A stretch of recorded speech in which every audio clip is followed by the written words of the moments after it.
Okay, here we are again, everybody. Welcome to the section on political parties. What is going on? Sorry. Okay, here we are. Yeah, here you see four figures. You should know who all these people are by now. Perhaps the nominal heads of the two major parties at present. Here you have former President Trump. This was after he'd been nominated by the Republican Party in 2016 and named Mike Pence as his running mate. There was a rather awkward moment when they were on stage together where Trump tried to kiss him, and Pence didn't really like that. I don't think contact was made, but they got close. There you are. And then on the right-hand side, you see this sort of strange pairing of now President Joe Biden and Vice President Kamala Harris. I say strange. I talked earlier about vice presidents and why certain people are chosen as vice presidential nominees in the week or the section on the presidency. But I say odd simply because Biden and Kamala Harris, at least early in the primary season in 2020, did not seem to get along. Harris came out of the chute gunning for Biden. But by the time the dust settled, of course, she was the nominee for vice president and has since become elected vice president. First woman and first person of color. Her father was from Jamaica, her mother from India. So first African-American, first Asian-American vice president. So not a bad thing at all. But anyway, at least initially in the primary season back in 2020, I didn't think that I would not have bet on Harris having been the nominee simply because they were pretty antagonistic with each other early on. But anyway, what are parties? Parties, of course, are organized groups that attempt to influence the government by electing their members to office. I put electing in italics here because we'll see later the difference between an interest group and a political party is that parties seek to elect their members to office, and interest groups do not do that. That is the key difference between the two. Our constitutional system of federalism and separation of powers and bicameralism make it difficult for one party to gain complete control of government. This is true, arguably a good thing. I kind of wish there were more than two major parties, but that'll be a theme throughout here. Parties are critical in making elections and government work. This despite the fact that President Washington, the first president, warned against parties.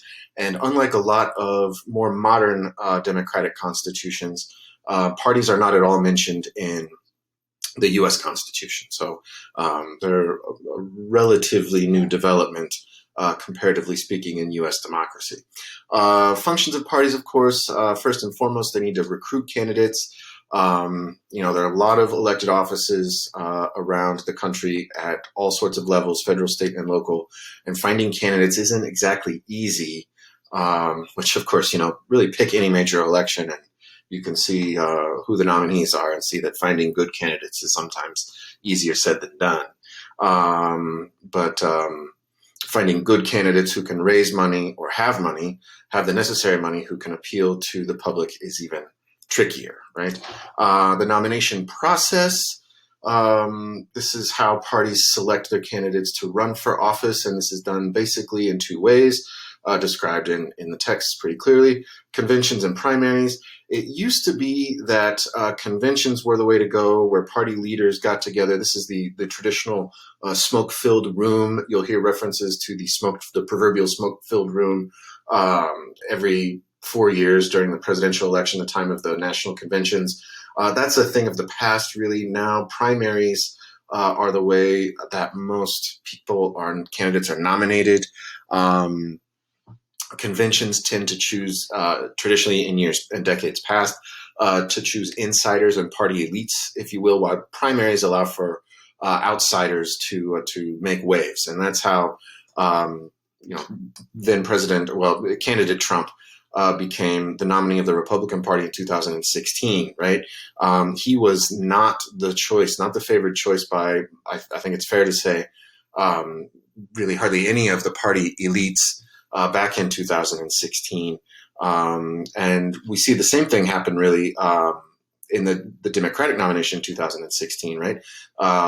Very clearly, the elites in the Democratic Party did not want Bernie Sanders to be the nominee, and depending on who you ask, a lot of backroom dealing was done to impede Sanders and favor Hillary Clinton to get the nomination. So, primaries allow for a lot of leeway and a lot of surprises that party organizers aren't necessarily fans of.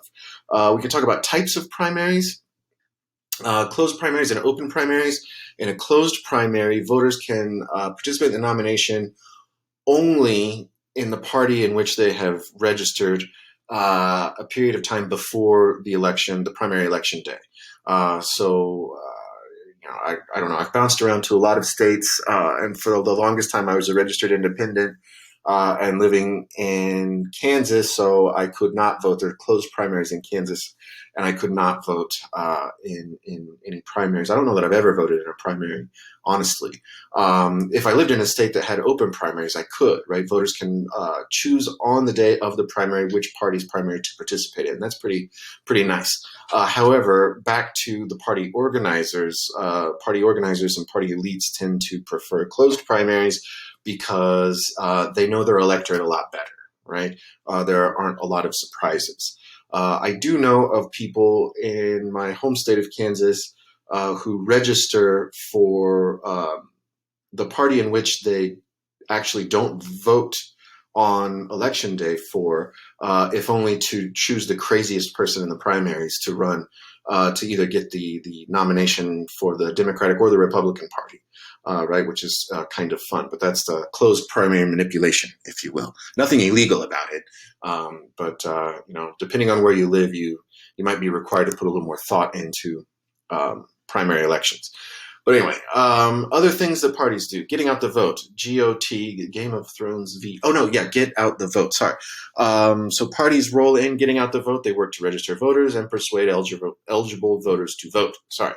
Parties used to perform these functions by themselves, but today candidate organizations and outside organizations have significant get out the vote operations, which is to say other interest groups get involved come election time. And again, not by putting forth their own candidates, because that's what parties do, but interest groups can work different, varying degrees of closeness with parties to get people out to vote. Let's see, facilitating electoral choice.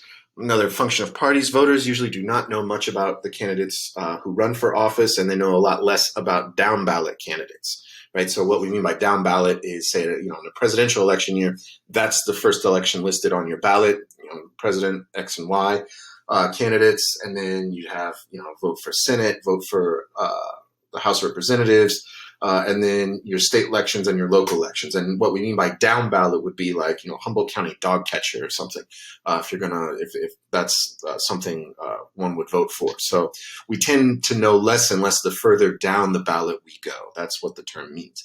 So parties provide a brand name that can help voters who might not know a lot about a given candidate to make a semi-informed choice, right? So again, if you're a registered Republican and you don't know who the people are for your city council, and you see an R next to somebody's name, you're probably going to vote for that person, right? Because of the brand. Other ways to facilitate electoral choice, of course, presidential debates. In presidential election years, the person at the top is most important, especially, for the down ballot candidates as well. So, we often see in years where, it's a landslide victory for someone in the presidential election, we probably see that person's party winning more votes down ballot throughout the country. But anyway, I've got a couple hyperlinks here. The rise of presidential debates. This is a very short clip from CNN from several years ago that just gives you a little bit of history of the presidential debates, beginning with the first presidential debates in 1960 between John Kennedy and Richard Nixon. Kind of what not to do. Nixon refused to wear makeup. And he just kind of looked uncomfortable and rather sweaty. He chose not to answer questions, which is kind of weird. I mean, nowadays we never think of, if I said, name me a person who doesn't talk very much, none of us would name a politician. But Nixon decided not to answer some questions. It kind of looked bad. But anyway, CNN will walk you through a quick history in like 5 minutes. And then the person at the top there this, I've got two links posted to Canvas.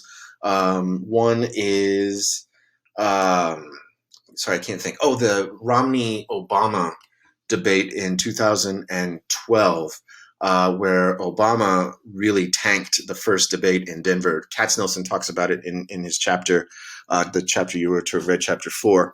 And then I plugged in another extra link there on the Canvas module to a clip about the first presidential debate in 2020 between Trump and Biden. But anyway, for your own edification there. But the person, again, at the top is pretty important. Back to 2012 here. This is from page 117 of the Katznelson book. But the Denver difference here, Obama, going into the Denver debate on October 3rd of 2012, had, I mean, not a huge lead, but a lead nonetheless over Romney in national polls. And after that debate, there was a quick switch that Obama, I mean, people do pay attention to these things. Not the majority of us. More of us watch the Super Bowl than presidential debates, but they do make a difference. They really do make a difference. Again, and that trickle-down effect is very real. I only recently finally figured out who this Lloyd Doggett guy is. I've used this slide for years. It's from an earlier edition of the Lowy book, but I leave it in here just because you've probably never heard of Lloyd Doggett. Now that I live in Texas, I've come to find he is a representative representing a district in Austin, Texas. He is a Democrat, but you know, if you don't know the name and you are a Democrat, then if you see his name down ballot for a House election, you're probably going to vote for him. And if you're a registered Republican, I'd lay you money you wouldn't. But if you don't know who he is, and all of his consonants, 2 L's, 2 G's, 2 T's, that's a lot. You know, if you're a registered Republican, you probably won't vote for him. And you're doing it solely on the brand name of the party, right? So even though we might not be huge fans of political parties and their shenanigans, they're necessary in the system as we know it today. More functions of parties. Obviously, the goal is to get into government. So, you want to influence government, right? So parties build coalitions among allied interests that develop policy platforms, right? Democrats tend to be the liberal party. I've talked at great length about what we mean by liberal in this context, pushing for government intervention in the economy, less social regulation, and the expansion of civil rights. Again, these are broad strokes. Republicans are the conservative party, pushing for laissez-faire economics, so greater free market economics and greater social regulation of things like abortion. But parties organize government ultimately, and not always exactly neatly along party lines. There's a good case study here. This hyperlink will take you to, I believe it's 4 hours of PBS Frontline documentary on Obamacare, right? The Affordable Care Act, and how it came to fruition, and how President Obama at the time really tried to bring as many Republicans as he could on board to make it as bipartisan as possible. Not necessarily super successful, although some Republicans did ultimately vote for the Affordable Care Act back in 2010-ish.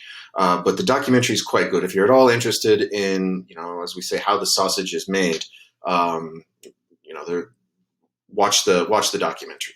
I don't expect that you do. It's very long, but I do like PBS. The Frontline documentaries are quite good. Thinking more broadly about group affiliation, we've seen a couple of different iterations of these lists. Again, very broad strokes. These are not all encompassing, but Democrats tend to be poorer urbanites, more likely to be union members, more likely to be African American, Jewish, Latinx women. We talked about the gender gap already. Republicans tend to be more wealthy, rural, work in the ag sector, but ironically, those who live in rural settings and work in the ag sector aren't necessarily wealthy. So again, we can find contradictions within party coalitions too, right? Business community members we tend to think of as more likely Republicans. Whites tend to vote in greater numbers for the Republican Party. Protestants, particularly evangelical Protestants. Postgraduate degrees, those with postgraduate degrees are likely Republicans, but those, once you get up to, say, the PhD level, you find to be overwhelmingly people with PhDs tend to be Democrats.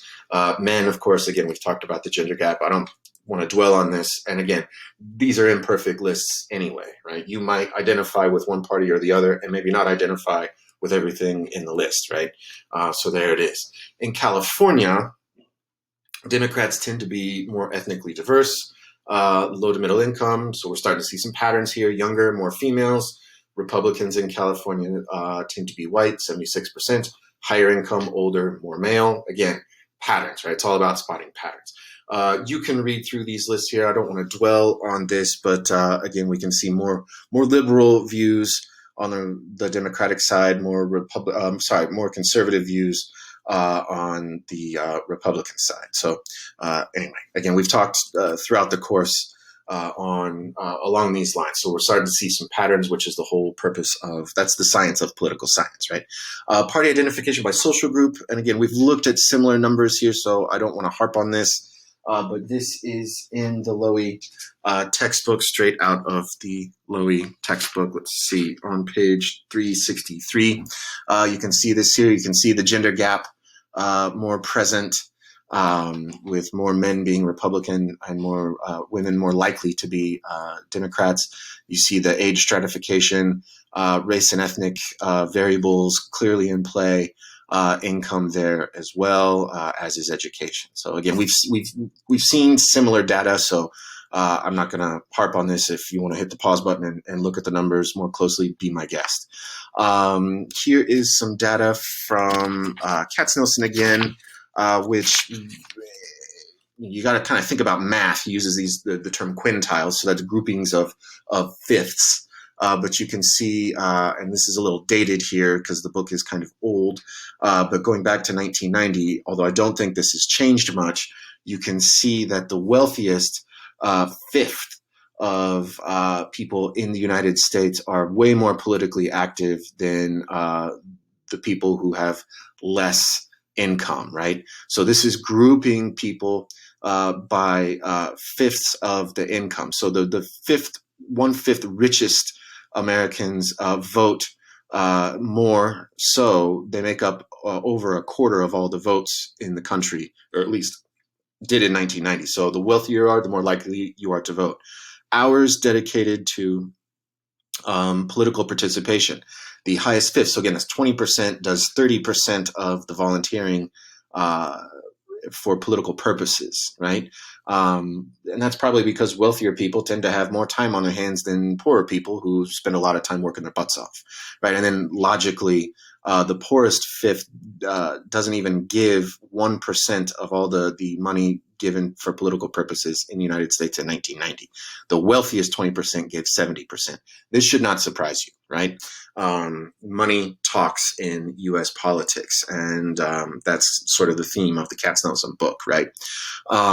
California, we can look at the East-West partisan divide, and Van Vechten opens her chapter really diving right into this, the reality of the East-West divide, right? When it kind of annoys me when I was living in Humboldt, students would ask, I'd say I'm from Kansas, and I would get all the stereotypes about everybody being conservative, and then I would ask, well, what about Eastern California, right? I mean, it's pretty conservative, right? You get away from the coast, and you can see that Republicans dominate, particularly in northeastern California, right? And let's not forget, about say Orange County, pretty conservative as well, right? Just the way it is. Let's think about parties as institutions, right? So nationally speaking, the National Party is pretty important. The National Party oversees the conventions every 4 years where the presidential candidates are nominated. The National Convention sets the party platform, so where the party says, hey, here's what we want to do in the next 4 years, and thus why you should vote for us. The National Committee raises money, constantly enhances the party's image or brand name, and I've stressed the importance of the brand name. Congressional campaign committees exist as well that recruit candidates. This is for the House and for the Senate. and independently of the national committee can raise money and provide services as well. State and local organizations are important more at obviously the state and local levels, but can register voters, help get out the vote, recruit candidates, raise money, so on and so forth, right? So back to the Lowy text here. This is party organization. I'm not going to ask you to map this out on the next exam, so you don't feel like you need to memorize this. But the arrows are meant to indicate that the parties are not as coherently organized as we might think, right? Coming from the national convention or national committee on down, right? It's more loosely organized than we might think, and more loosely organized than in other democracies that I'm a bit more familiar with. Parties in Spain and Portugal tend to be a lot more united nationally and on down than they are in the United States. This is on page 364. If you're playing along. Local party organizations, though, are really important in the United States. You can see this kid here has a bit of a stink eye. I've never noticed this. He doesn't seem to be too happy. But this is outside of the Lee County, Virginia Democratic Party headquarters. I once took a photo, and I cannot find it. The Republican Party headquarters in Humboldt County are on I forget the main drag there, right on 101 in Eureka, across the street from a very good barbecue joint, the Humboldt Smokehouse, which does Kansas City style barbecue. So when I lived in Arcata, every time I went to Eureka, I would try to plan my trips around eating at that barbecue joint across the street from the Republican headquarters in Eureka. I recommend it. Continuing on here, parties provide services to candidates, right? They provide money. They provide voter lists and help to get out the vote. They provide campaign advice. They coordinate expenditures. They really supplement and support candidate campaigns. So any given candidate, especially for say, a House seat, Senate seat, president, obviously, your candidate's going to have his or her their own organization, and they will be supported by the party. Right. Speaker of the House, I leave this in here. Lowy talks about how important the speakers are within the party system. We have the current Speaker of the House, Nancy Pelosi, there from San Francisco on the right. On the left was the previous two speakers ago was this guy, Paul Ryan from Wisconsin, Republican. He reluctantly took over the job a few years ago toward the end of the Obama years. I have a feeling since he stepped away, he did not run for re-election a few years ago for his House seat from rural Wisconsin. I have a feeling he is a Republican we're going to see again in coming years in the Republican primary process, seeking the nomination for the presidency. Mark my words. I have a feeling we will see him. So anyway, here's the in brief. Again, I leave these in here just so you can have a look in case you want to reference this while you're doing the test or something. But thinking about party systems, Lowy goes through some history here. I will go through it rather quickly because I don't want to keep any longer than I need to. But when we talk about a party system, we're talking about a period of equilibrium in which two or more parties compete with stable coalitions for a period of time. I say two or more. There have been at times in the United States more than two parties with national reach. But really, in the United States, we've really settled on two parties for a lot of structural reasons, right? These winner-take-all elections, and I talked about single-member districts and plurality votes last time around, so I won't dwell on that here.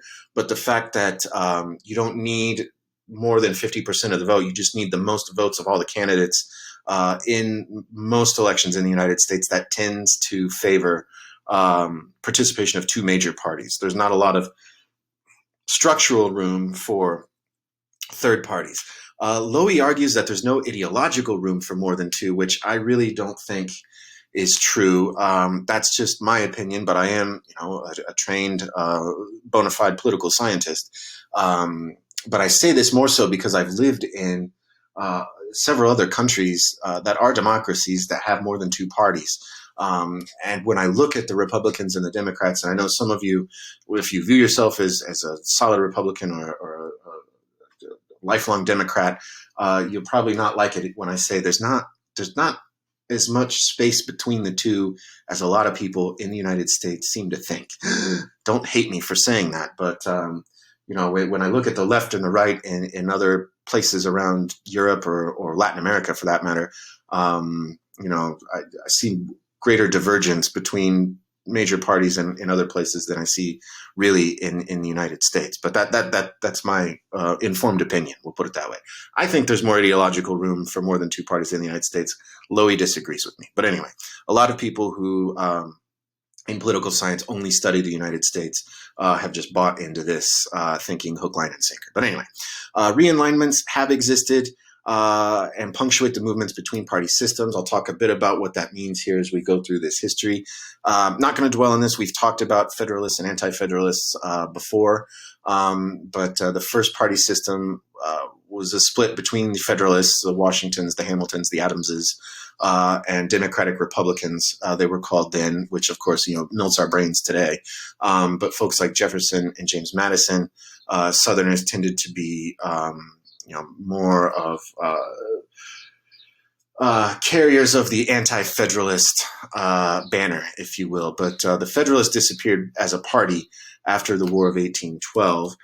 We get the second party system after 1812, obviously, between the Democrats and the Whigs. The Whigs no longer exist, of course, but these tended to be, what we might think more so of as the Republicans today.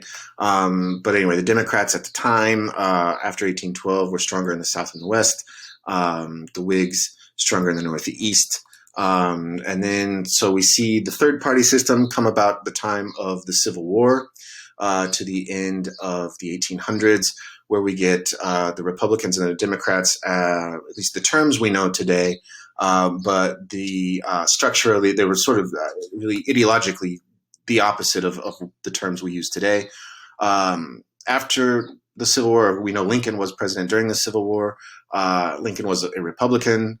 Republicans were stronger in the populous northern states and in the cities. They tended to support federal power and commercial interests. Democrats, with Grover Cleveland being the great representative of the time, or example of the time, they were stronger in the South and the Midwest, tended to support rural interests.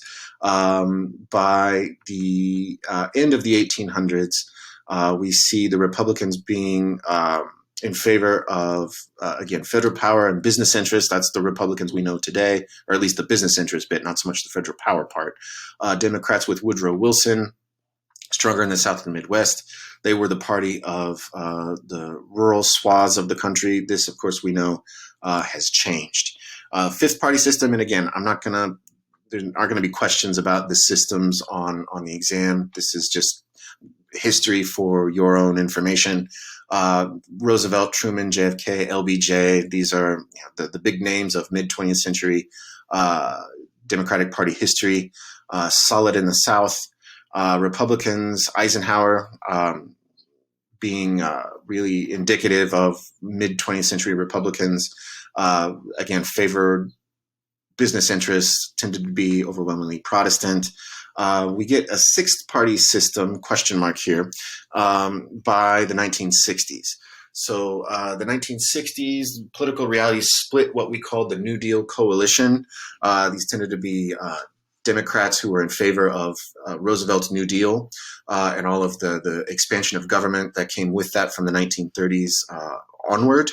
And what happened by the late 1960s is that Southern whites left the Democratic Party over civil rights. They left in protest of what the Democratic Party did starting with Kennedy and then with Johnson, to expand civil rights to African Americans. And the Democratic Party used to control the South overwhelmingly. That came to an end, particularly with the 1968 presidential election and Richard Nixon's candidacy.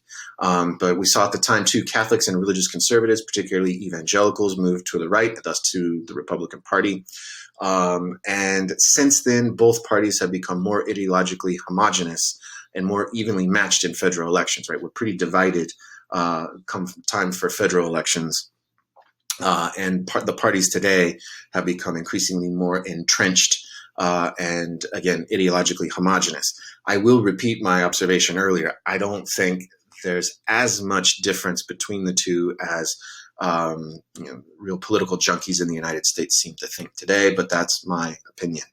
But anyway, this link here will take you to a Vox News short, it's like 10 minutes, history on the breaking up of the New Deal coalition and the shift between Republicans and Democrats from 1960 or from the 1960s to today. It's really interesting. It's worth watching. Here you have George Wallace. He really helped perpetuate the shift in this new party system. This picture of him is on 374 of the Lowy textbook.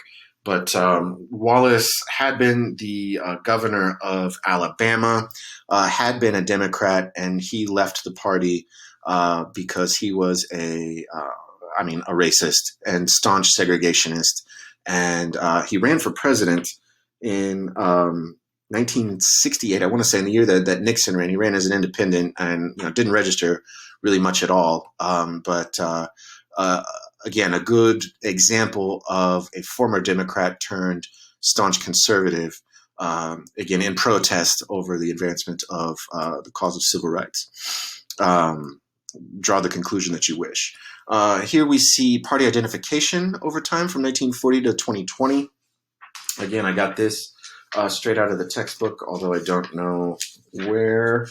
But you can see that, we saw a spike in the number of Democrats around the time of the Kennedy and Johnson years, but the number of Democrats has decreased over time as the number of independents has risen. This is page 360 of the Lowy textbook of the 16th edition. But anyway, the reality is, while we talk of polarization in the United States, between the two parties and within society more broadly, most of us we view ourselves as independents, right? We're not registered with either party.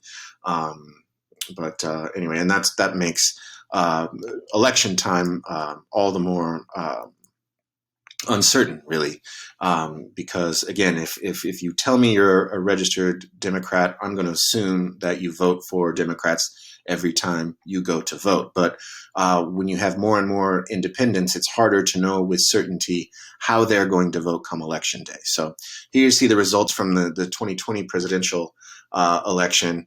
As a percentage of the vote, the Democrats got in the person of Joe Biden, 5-6 million more votes, 5-some million more votes, over 50% of the vote across the country. And you see how inconsequential the Green Party candidate did and the Libertarian did as well. I couldn't even tell you off the top of my head who the Green and Libertarian candidates were in 2020, but it's Howie Hawkins and Joe Jurgensen, of course. How could I have forgotten? But anyway, I think the 2020 election really showed how polarized or reinforced the notion of polarization at the time, right? So California, kind of the theme of the Van Vechten chapter is that we know this, it's a Democratic stronghold, but at the same time pretty weakly partisan. Like the country on the whole, most people a lot of people, 24% according to the text, are registered independents, right? And that's a fast-growing category. 43% in California are registered as Democrats, but this is less than an absolute majority. It is greater than the 28% of Californians who are registered Republican, but many folks in California would prefer not to be registered with a party at all.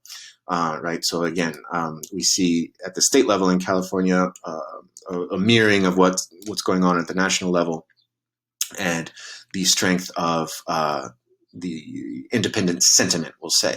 Here you have party registration in California in 2015. Again, really just demonstrating what we saw on the previous slide. Third parties, I'm about done, I promise. Third parties emerge and disappear just as quickly throughout these party systems, right? Again, Lowy will tell you that there's no ideological room for third parties, that there are very few conservative Democrats or liberal Republicans anymore. That used to be a thing, a conservative Democrat or a liberal Republican, but really, again, most folks who would have defined themselves that way have either changed parties or died, because the notions don't really exist much anymore. There are systemic and structural advantages for the two major parties, which really marginalizes third parties, and that's the fact of single member districts and the fact that most states do not have runoff elections. In polities and political systems where there are lots of parties, that often happens. Where the top two vote getters then go on to a runoff election. We don't do much of that in the United States in these single member districts, where you only need a plurality of votes to win. Helps to entrench the two major parties, right? And since we've had the two major parties for such a long time, this party identification, as we know it today, doesn't easily change, right? And it just perpetuates itself. And then obviously I have this last slide here, name ruined after Netflix docuseries debut. That can hurt your third party chance. And that hyperlink up there will take you to John Oliver, Last Week Tonight with John Oliver. Going back to 2015 or 16, he did a thing on the third parties before the 2016 elections that it's very informative and makes me laugh. And Joe Exotic makes an appearance. I never watched the Tiger President, Tiger King, whatever the hell it was, that everybody watched during the pandemic. But I knew of Joe Exotic because of his being talked about on Last Week Tonight about third parties. But do give that a watch. It will make you laugh. I promise. What John Oliver does is he skewers this guy, Gary Johnson, and this woman, Jill Stein. Johnson was the Libertarian nominee for president in 2016, and Jill Stein, the Green Party nominee in 2016. And because, again, I've mentioned this a couple times throughout the course, a lot of Democrats weren't fans of Clinton. A lot of Republicans weren't fans of Trump. And so there was talk in 2016 that maybe a third party candidate was going to have a shot. And of course, neither one did very well at all, right?